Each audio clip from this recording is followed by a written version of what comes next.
টি-20 বিশ্বকাপের আগে চেনা পরিচিত ছন্দে বাজিমাত করলেন ওপেনার অভিষেক শর্মা। ব্যাট হাতে আক্রমণাত্মক ৮৪ রান করলেন, ৫টি ৪ ও ৮টি ওভার বাউন্ডারির সাহায্যে মাত্র ৩৫ বলে। আর শেষের দিকে নজর কাড়লেন ফিনিশার রিঙ্কু সিং। ২০ বলে ৪৪ রানের গুরুত্বপূর্ণ ইনিংস খেলতে গিয়ে লাস্ট ওভারে রীতিমতো তাণ্ডব চালালেন তিনি। ভারতীয় ইনিংসের শেষ ওভারে করলেন ২১ রান।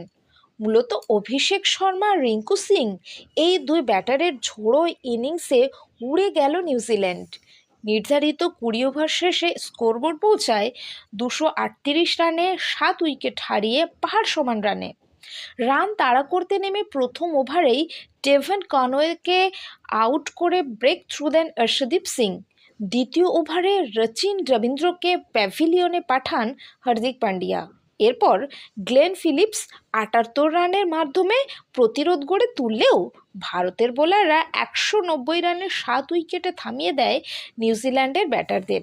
ফলত ৫ ম্যাচের টি-২০ সিরিজের প্রথম ম্যাচ ৪৮ রানে জিতে নিয়ে ভারত ১-০ ব্যবধানে এগিয়ে রইল।